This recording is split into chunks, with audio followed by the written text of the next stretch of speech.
warahmatullahi wabarakatuh. Halo semuanya, sekarang kita lagi ada di Museum Bahari nih.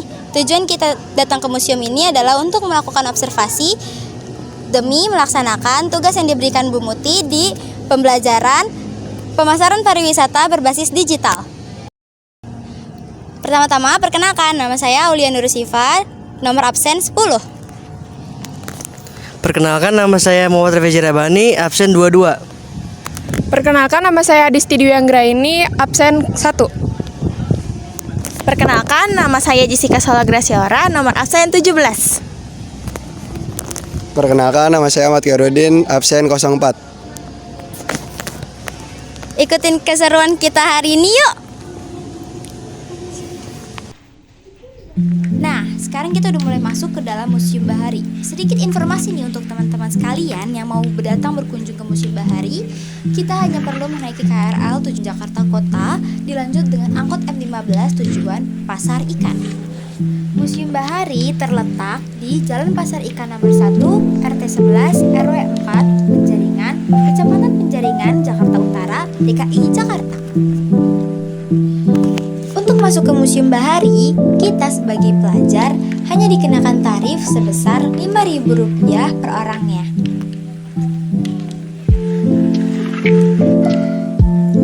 Pada masa kependudukan Belanda, bangunan ini merupakan gedung yang berfungsi untuk menyimpan, memilih, dan mengepak hasil bumi seperti rempah-rempah yang merupakan komoditas utama VOC yang sangat laris di pasaran Eropa. Museum Bahari memiliki berbagai koleksi mengenai kapal-kapal, perangkat kapal, dan rempah-rempah yang dulu disimpan di gedung ini. Nah, sekarang kita ada di ruang bangsa-bangsa yang ada di Batavia. Di sini terdapat banyak patung yang menggambarkan tentang orang-orang bangsa-bangsa yang ada di Batavia untuk melakukan perdagangan pada masa itu.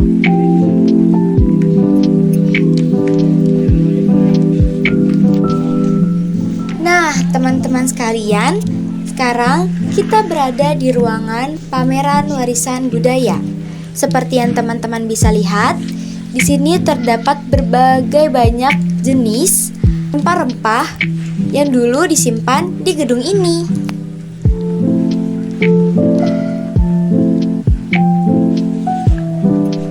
Oke teman-teman, di sini adalah ruangan terakhir yang kita kunjungi di Museum Bahari, yaitu ruangan koleksi kapal asli. Di sini terdapat banyak kapal-kapal yang sudah tidak lagi digunakan dari Sabang sampai Merauke.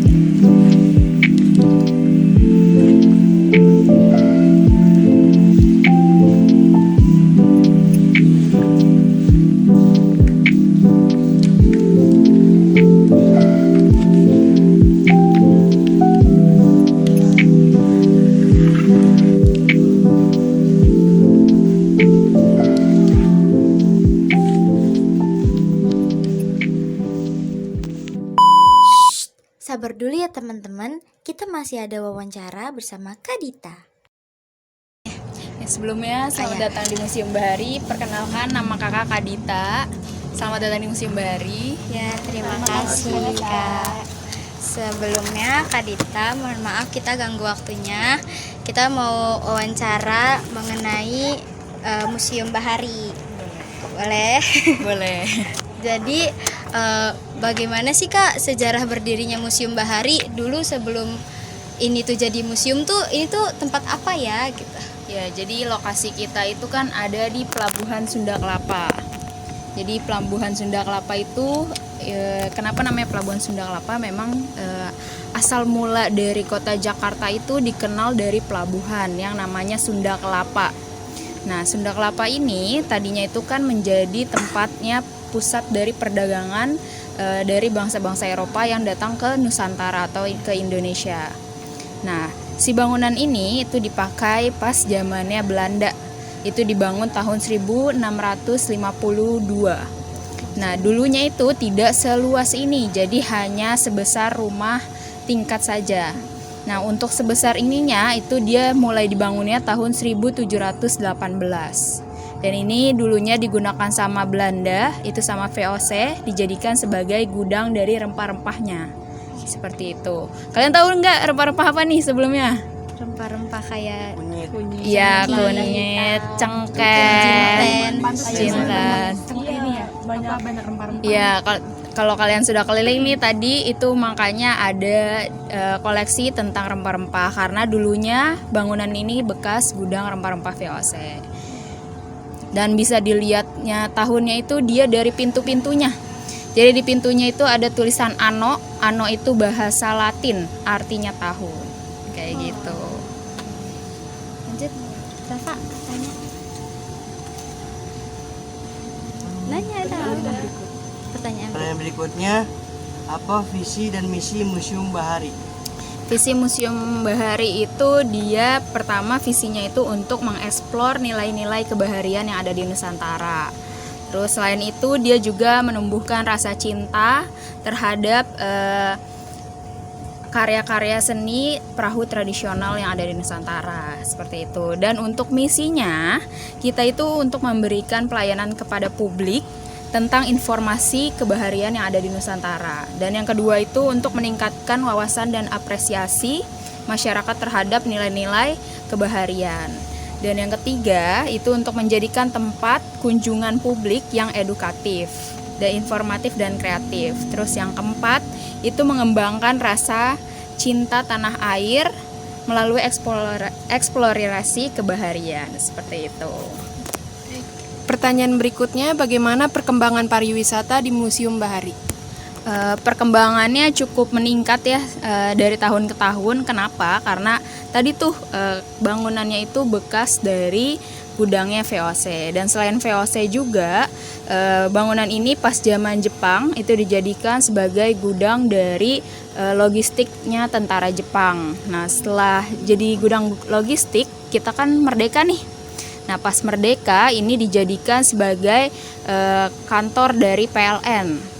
Kayak gitu. Nah, setelah zamannya Gubernur Ali Sadikin, itu adalah Gubernur DKI Jakarta, tahun 1977, tanggal 7 bulan 7 ini baru diresmikan sebagai Museum Bahari. Nah, kenapa Museum Bahari yang dipilih? Karena tadi tuh lokasinya yang berdekatan dengan pelabuhan dan laut. Makanya disebutnya Museum Kebahari yang artinya kelautan.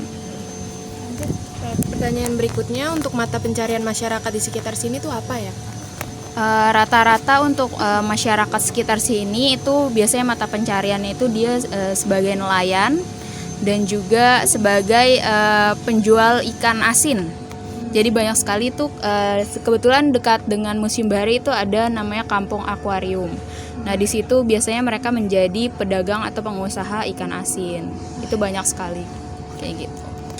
Untuk pertanyaan berikutnya, daya tarik masyarakat mengenai Museum Bahari apa ya, Kak?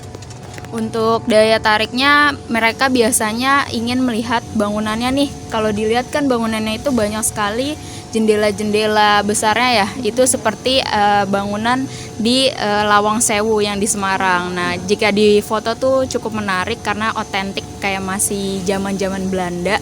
Terus selain itu juga kan di sini ada perahu-perahu asli tentang tradisional kebaharian tuh. Nah, itu ada contohnya kayak perahu dari Papua, namanya Cadik Papua, kayak gitu. Oke Kak, selanjutnya di Museum Bahari tersedia sarana dan prasarananya itu apa aja ya Kak? Sarana dan prasarana yang ada di Museum Bahari, yang pertama itu dia ada namanya bioskop Malahayati. Jadi bioskopnya itu jadi di museum yang ada di Jakarta itu yang ada bioskopnya baru ada di Museum Bahari, seperti itu. Terus juga kita ada namanya Bugikar.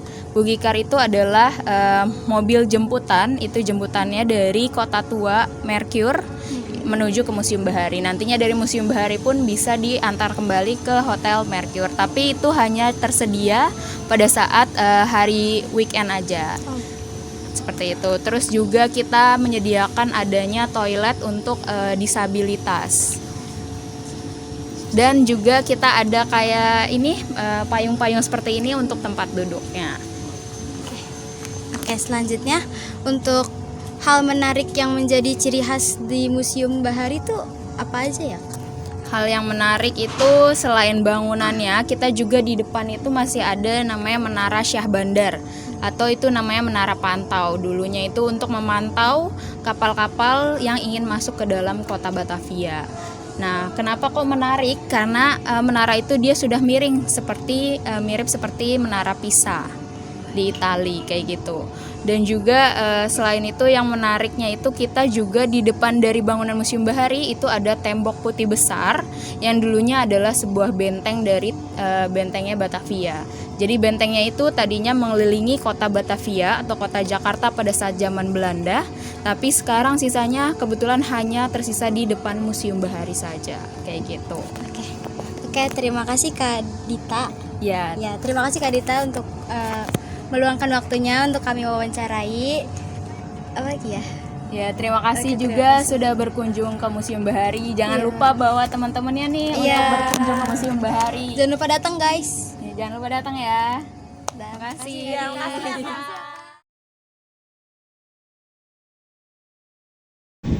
Oke, sekian video dari kami. Kurang lebihnya kami mohon maaf apabila banyak kekurangan dalam video kami. Juga ambil baiknya, buang buruknya. Sekian, terima kasih. Dadah. Jangan lupa